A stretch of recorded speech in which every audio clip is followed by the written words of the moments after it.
So this is kind of the synopsis of some of the things that I wanted to chat about. You don't need to focus on me. It's more the slide stuff is kind of more. You can. It doesn't really matter. But I'm more after the slide stuff, and I'll give you a copy of the slides too. Okay. So you'll have that too.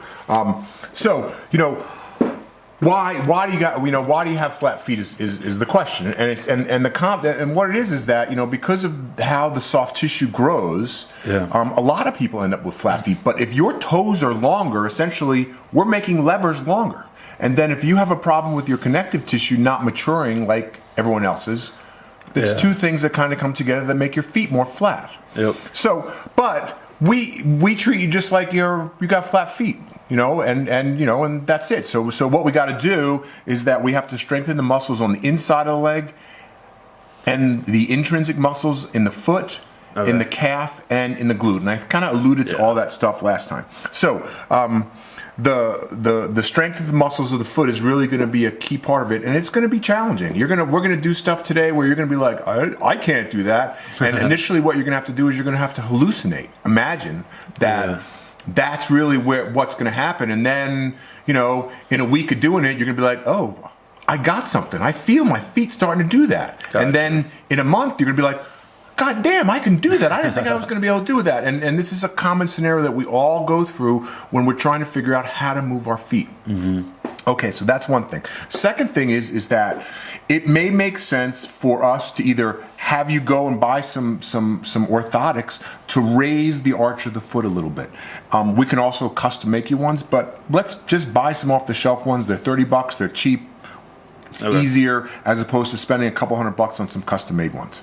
And essentially what we're doing by adding the arch, we're actually making it so that your toes are less long. And that makes it so that the muscles can work more easily in addition to what we're doing. And so ideally, we don't want you to end up with arches. It might be something great for you, but ideally, in an ideal world, we get the foot structure strong enough that you can support your own arch. Yeah. Okay. So the muscles that are going to be important, and we'll kind of do some of this also. So the intrinsic muscles, and those mean the muscles that are actually inside the foot. And then we have extrinsic muscles, and those muscles are going to be in the calf and in the glutes.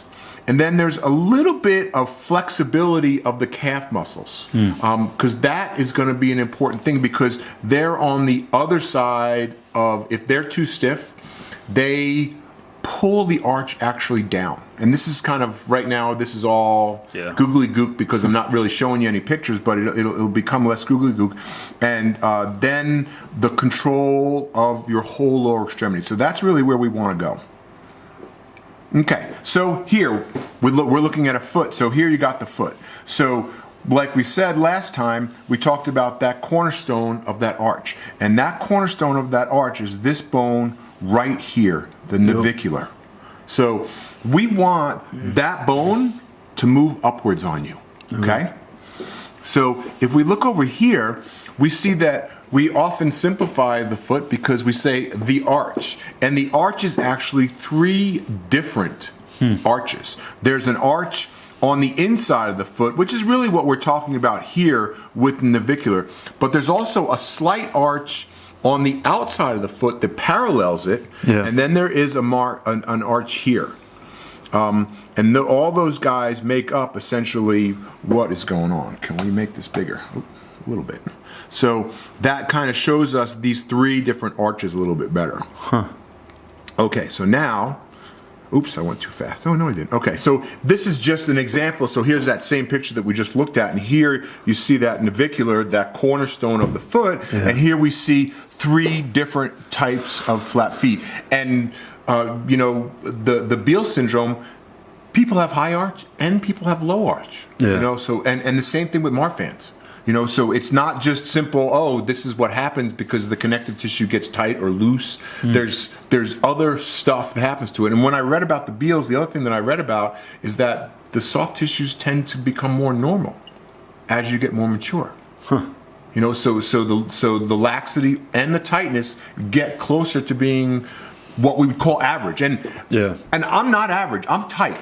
I'm not, you know, I'm not going to be necessarily as tight as you are, but there's a whole spectrum of people out there that have tightness and loose, and people come in and say, I'm tight as hell, and then they can put their forehead down to their knee. So there's a very relative about tightness and looseness.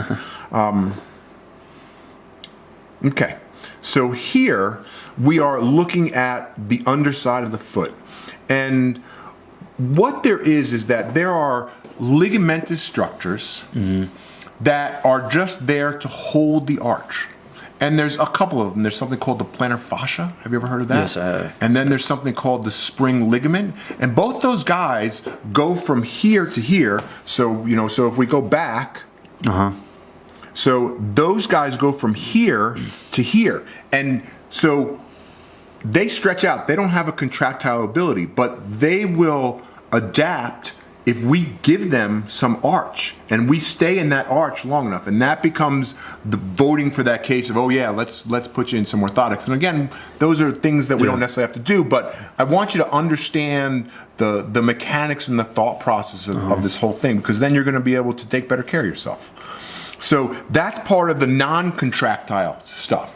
And it's stuff that we don't have direct control over, but the body adapts to everything. So if we can get it so that you have a little bit more arch, that guy will start to tighten and help to add some support to that arch.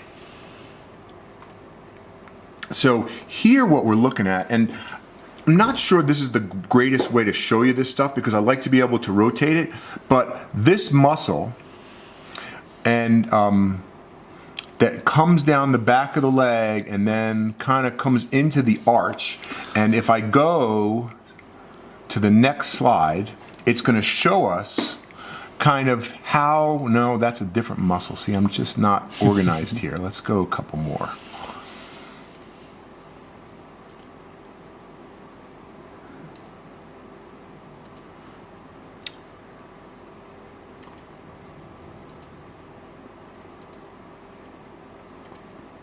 Oh, that's no good. Okay, so let me close this, and I want to show you this muscle. And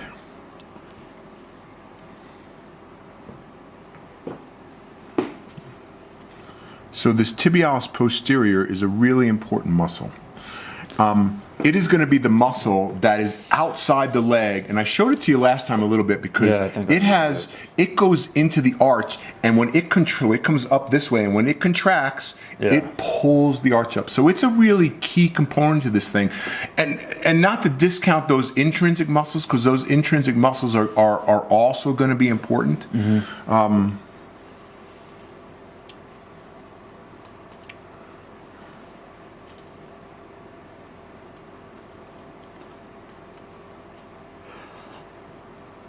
Don't fall asleep on me.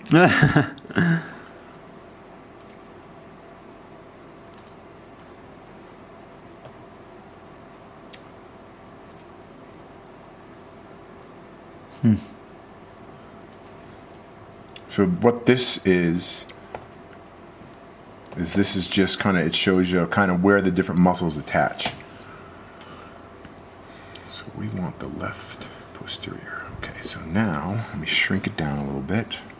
Shrink it down, and see where that muscle is. Oops. So you see how that guy runs down the back of the leg, and unfortunately this guy is not being cooperative. He comes down, so now we're looking at the side of the leg. Let me make it bigger. Let me rotate him the other way. And he comes down, and then he inserts into all those muscles in the bottom of the foot. And so now you can kind of see him better. So he scoops underneath the keystone and the other bones of the foot. So he's a really key player in what we need to happen. Yeah. And I'm going to show you two exercises that are going to be focused on him alone. Okay? So let me switch back here and go back. So back.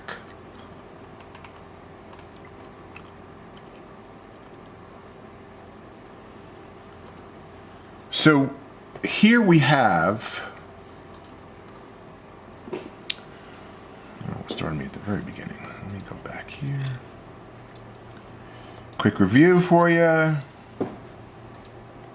Okay. So now what this is this is another one of the muscles that is in the calf, but that muscle flexes the toes.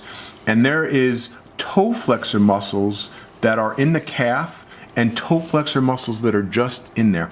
It's kind of hard to isolate the two. Yeah. So we're going to just focus on your awareness and control of how to grab with those toes. And notice that there's 4 slips that connect to 4 toes, and the big toe is all by itself. And the big toe is all by itself because it is so important.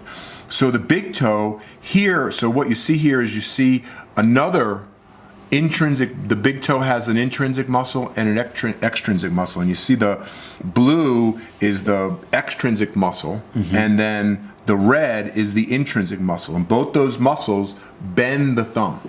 And there is and so that muscle is a super important. I'm saying super important a lot, huh? Yeah, you are. Yeah, I am. And then they're all super important. They are. And so that muscle is, you know, this is just showing you those muscles again, kind of a little differently. So that muscle is part of the abductor, and what that muscle is, it brings the toe in.